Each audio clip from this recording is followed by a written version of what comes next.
Welcome to the Badass Direct Sales Mastery Podcast with your direct sales dom, Jennie Bellinger. Badass Direct Sales Mastery is a podcast for rock star direct sales moms who are determined to make their business kick ass. Jennie will share her knowledge of effective sales and recruiting techniques, tips to get what you want from your business, and will interview direct sales professionals and leaders from various companies. The interviews will give insight to how these rock stars got to where they are and where they plan to grow in the future. And now, the direct sales dom, Jennie Bellinger. Welcome back to another episode of the Badass Direct Sales Mastery Podcast. That's right, you've got me back again, your direct sales dom, Jennie Bellinger. And I have a really fun guest with me today. I got the opportunity to meet Howard in a program that we're in together with my coach, who you've heard me refer to before, Virginia.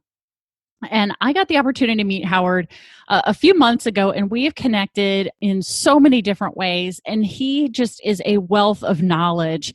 And I knew I had to share him with you on today's episode because I knew you guys would want to hear from Howard. So let me tell you a little bit about him. Howard Sambol is the founder and director of the Life Crafting Program. He and his team guide you to clarify your soul purpose, your unique genius, and then craft an ideal business in which you make money doing what you love.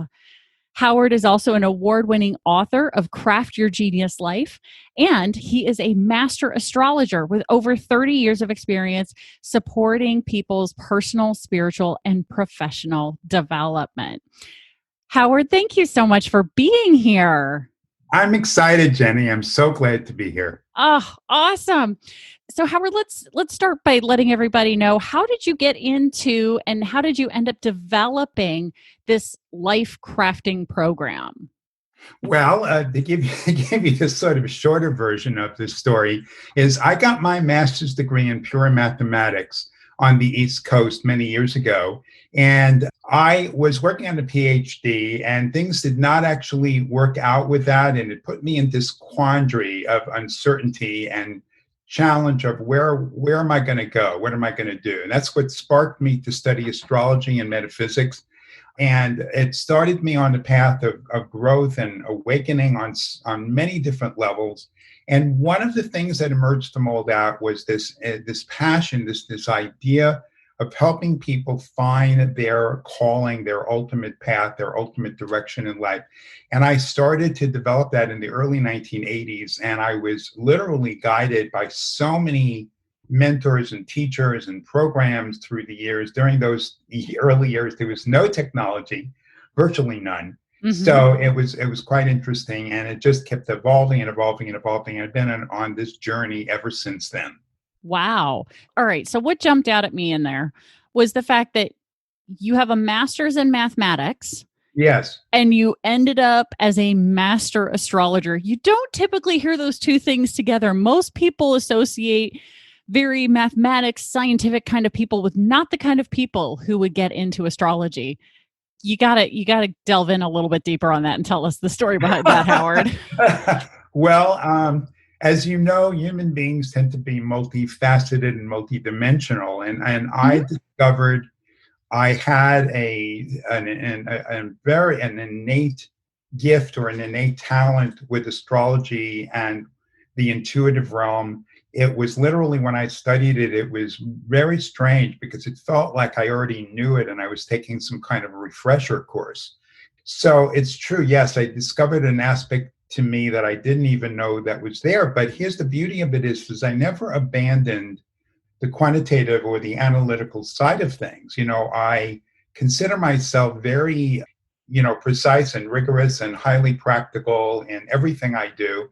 I just bring this vast visionary, spiritual, metaphysical dimension on top of, of pragmatism, practicality and a very result orientation. That makes perfect sense, right? It definitely fits the Howard that I've come to know and love since we met. So, part of the reason I wanted to bring you on to the podcast to share with the listener is to let them know, because I think given that we are recording this, because I know podcasts are evergreen, so this is going to be out there forever and ever, amen, right? So let's give a little context around the recording. So we're recording in mid-June of 2020. And so right now, for those of you who remember, we're kind of in the middle, ending part, we don't know, of at least the first wave of what's happened with COVID. And so my own clients and my own listeners who have reached out to me are struggling with direction, where to go with their business in these very uncertain times without knowing what's going on. So I know that you have some really interesting views on direction when it comes to short-term and long-term direction. So let's dig into that a little bit. Let's start with the short term. Let's help people get some direction now. What do we do now to begin to move forward? Well, it's really great, Jenny, that you're asking that, because it's the bread and butter and that I work with every day. And when you're focused on the short term, you have to be the ultimate pragmatist. You have to say, that I need to do what's the most expedient and the most leveraged actions I can take. And in order to do that, you need to know your most highly marketable skills and your greatest value in the marketplace. So that's love it. Your number one task in the short term is determining what that greatest value is. Now, we have in life crafting, we have many different ways of doing that. And we also have some extraordinary ways of marketing yourself in the short term that are just generally not known, because the world revolves around employment, which is really not our focus. Anyway, long and short of it is, there's a way to clarify your value. There's a way to know who to be speaking to, how to create those opportunities quickly, how to create cash flow quickly, and how to create sustainability around that. So that's definitely the short term. And I have to really say, while we're on this topic, is that your support system, it has to be your absolutely number one thing. Most people are lone rangers, which means they're out there in no man's land. They're disconnected. They don't have the kind of really dynamic, empowering support system that they need in their life. So that really, to me, goes right along with the immediate focus on results. Oh my gosh. Yeah, I wish you could see me right now, because guys, we're recording this on Zoom, but we turn off the video to get great audio. My jaw dropped open as soon as you said they're all lone rangers. I swear, I just had a conversation with some clients with this less than an hour ago. Okay. They were wanting to know, how do I get things done? How do I do whatever? And when I'm sitting in that moment of wondering what to do next, or, well, I know what to do next, but God, I don't feel like doing it. What do I do? And I'm like, I'm here. I'm your coach. You're paying me. Reach out to me and say, hey, I don't feel like doing this, and I'll help you get it done. You don't have to be alone anymore. Let me interject real quickly on that point. Yeah. And that is that I don't know if we're going to have enough time today, but I would love to share with your listeners the 5 critical ingredients to an effective support system, if we have time for that. You know what? Let's save that for the next interview. Let's talk about Let's talk about direction, because we're going to have you back. Okay. This is a no-brainer to have you back in a follow-up for those 5 keys for an effective support system, because by golly, they need to know it. But we got to get direction right now, right? So we've got the short-term direction, finding your skills, right? Finding what you have that's most marketable in this moment and moving forward on it. Correct. Right? So that's the first thing for short-term direction.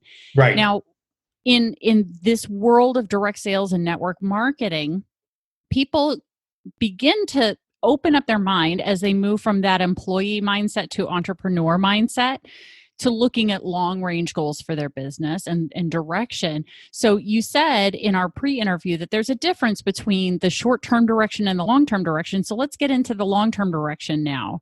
Yeah, absolutely. What does that look like from your perspective? Well, this is the absolute core of what life crafting is really about. So in the long term, which we call career playground, which is the name for it, but the short term we call taxi job, and the long term career playground. So you always want to begin with your soul or life purpose, which really means digging really, really deep into your heart and soul to really create, kind of your ultimate truth, your deepest truth.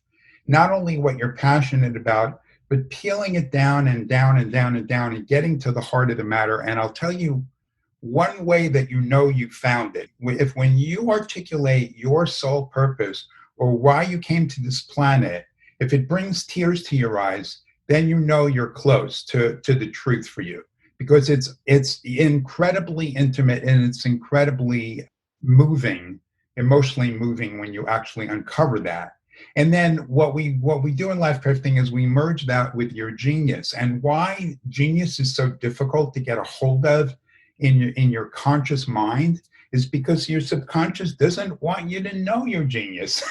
Because really, because if you knew your genius consciously, you'd be unstoppable and you'd take all these crazy risks and you jump off cliffs and you do wild and crazy things. And what's the job of the subconscious? To keep you safe.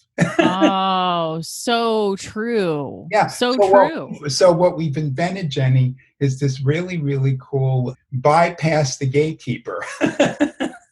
Oh, that's brilliant. It's a trick. It's a trick to bypass the gatekeeper and get right to your genius zone. And then to get you connected, there's nothing more exhilarating than having somebody know their sole purpose and their genius at the same time and merging them together. It's totally beyond description. Oh my gosh, I love that. Oh, yes. So now that we've had the discussion about direction and short-term direction, here's how we move forward right now. Long-term direction, identifying that genius of yourself, but you're going to need help doing it because I mean, it took me until I was 38 before I figured it out. And I have a feeling there are some people who go to their grave, unfortunately, without ever knowing their genius.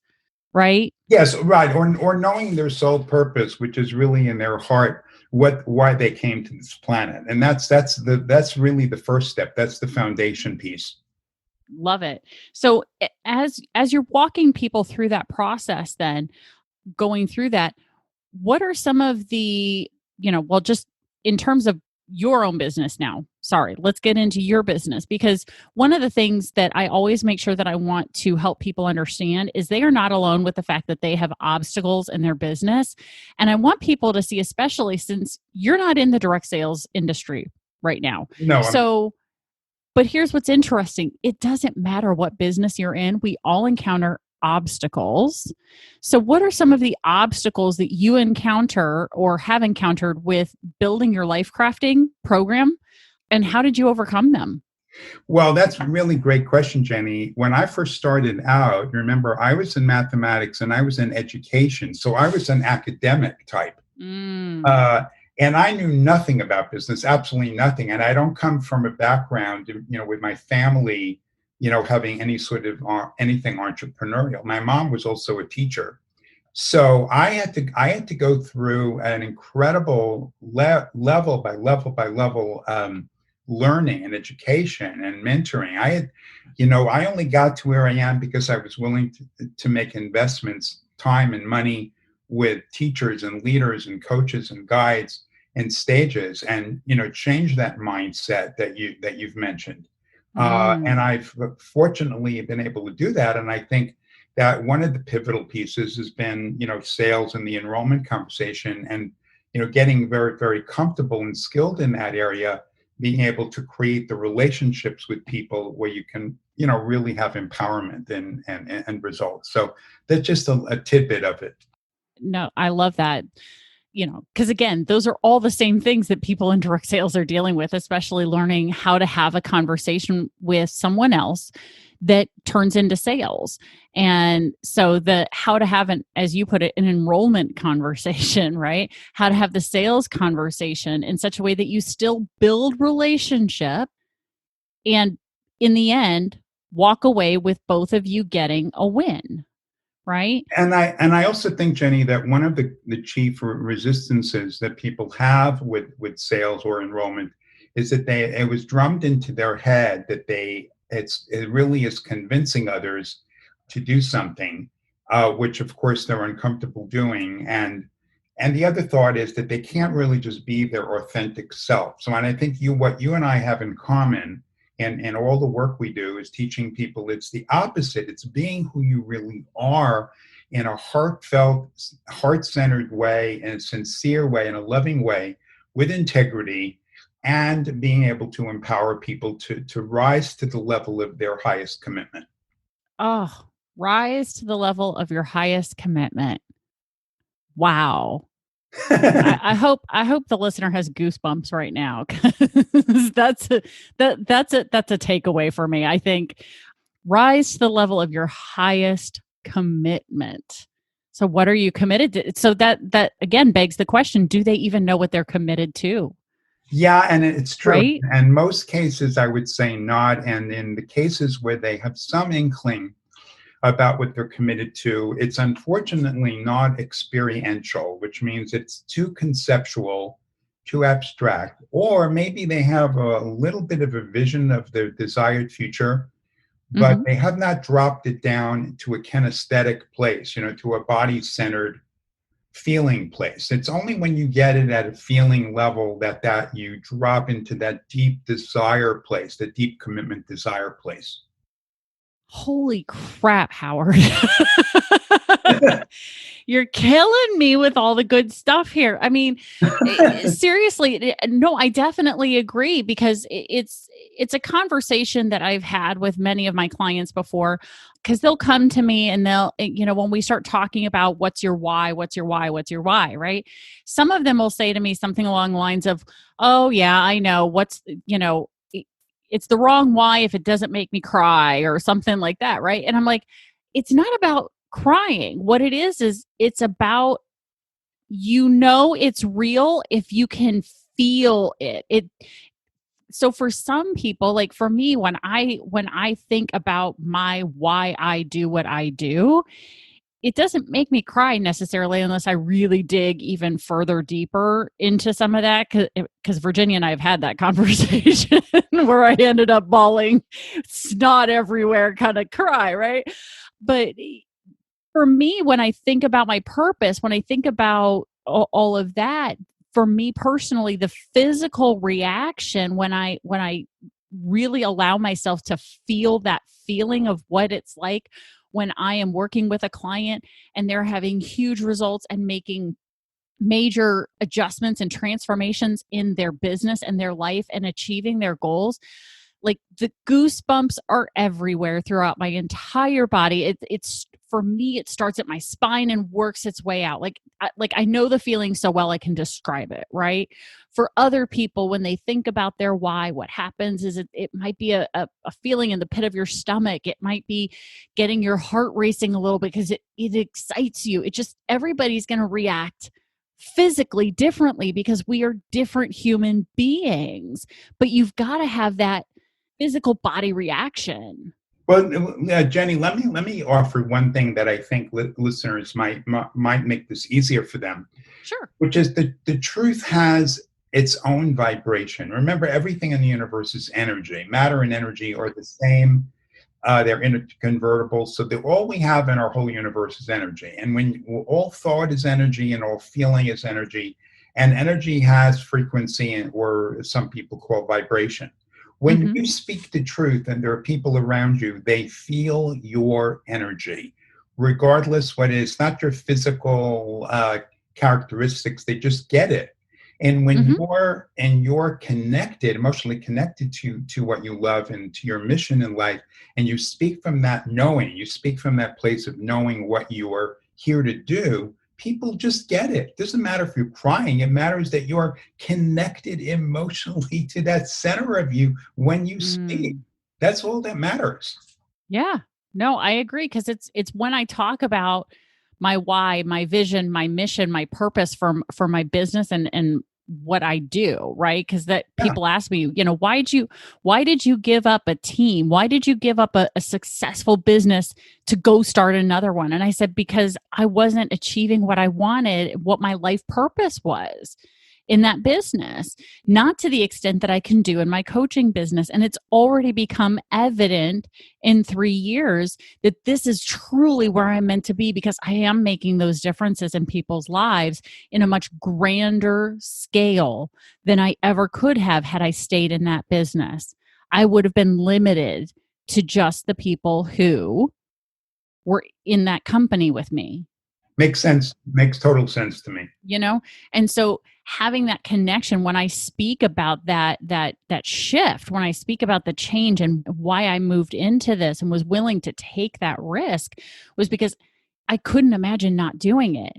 The not doing it was scarier and worse for me than the doing it. Mm-hmm. Mm-hmm. If I didn't take action, if I didn't do something, there were going to be a number of people out there who were never going to get the benefit of having the kind of guidance and movement in their life that they wanted, but they didn't know how to get it if I didn't move into this space. And that scared the bejesus out of me and made me feel guilty and yucky. And how dare I be selfish and think about staying where I was making lots of great money, right? Right. So, moving into this new space, it's not only been emotionally and purposefully rewarding, that's starting to show up in the energy of financial gratitude. Absolutely. Absolutely. I have an interview that I did, Jenny, called The Awesome Power of Living Your Life Purpose.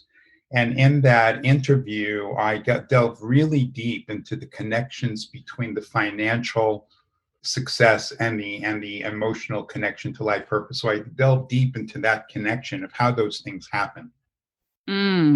Well, we'll have to make sure we we tell people how to get to that interview at another time, because we are running out of time here on this interview. And I want to make sure, because you have been so kind to offer an amazing gift to people, because you and I were talking in the pre-interview and discussing, if you have a giveaway, something for everybody. And what you are offering is your life fulfillment consultation.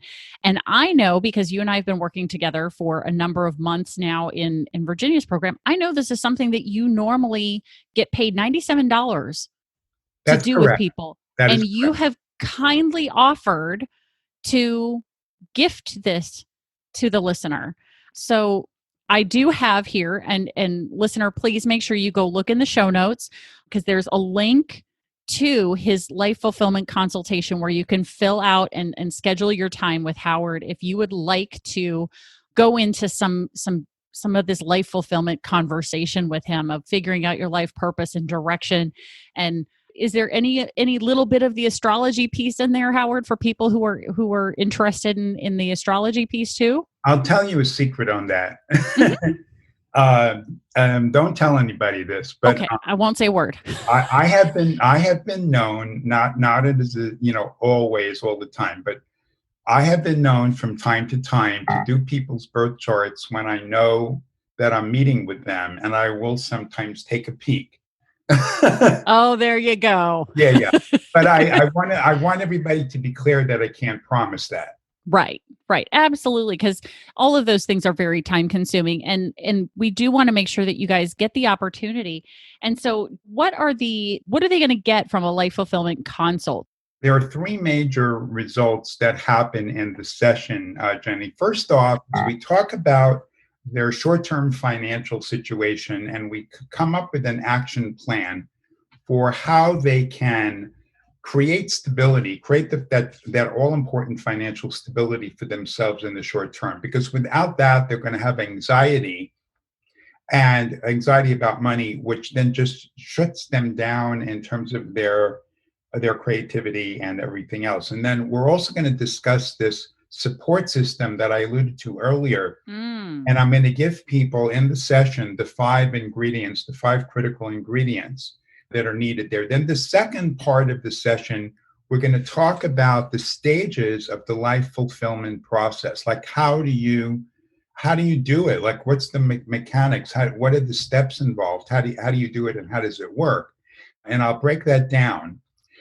And then the third thing in the session, we're going to talk about an optimum leveraged business model for making money doing what you love. So this is where we get into the long-term picture for the future. And I'm going to give you the secrets for creating your ideal business based on your passion, your unique genius and your sole purpose. Because in life crafting, these things all come together. They all merge and come together. I love it. I that's so cool. So listener, make sure when you click on the link to go set up your time with Howard, make sure you mention that you found him through the podcast, through the Badass Direct Sales Mastery podcast. So that way he can make sure to he has an idea of what you know and what you don't know, because he knows that you've listened to this episode. So, Howard, thank you so much for taking time to be here and share your knowledge with us. I so appreciate it. Oh, you're very welcome, Jenny. It's a pleasure to me to share this. It's so important for people to know. I just feel very blessed to have the opportunity to share it with people.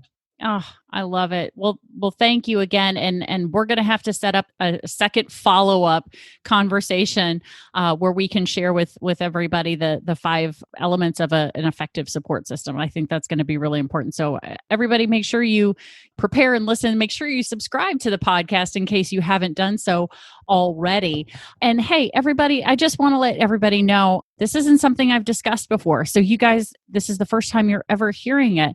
I have a goal of hitting 500 reviews on the podcast by the end of this year. So if you'd be willing to go review the podcast or review this episode, if you're in Stitcher, you can review individual episodes. I would so greatly appreciate it. And if you want to let me know that you reviewed it, I will gladly gift you with a complimentary coaching session for a review. So thank you so much again, Howard, for being here. I really appreciate it. And please, listeners, stay tuned for the next badass episode. Thanks for listening to the Badass Direct Sales Mastery Podcast with your direct sales dom, Jennie Bellinger. Why are you waiting to go to badassdirectsalesmastery.com? Don't make the dom get her whip. If you enjoyed this episode, make sure to share it with another rock star that you know in direct sales after you subscribe to the podcast so you won't miss any future episodes. You can also check out the show notes for links and any contact information mentioned in today's episode. We'll see you next time.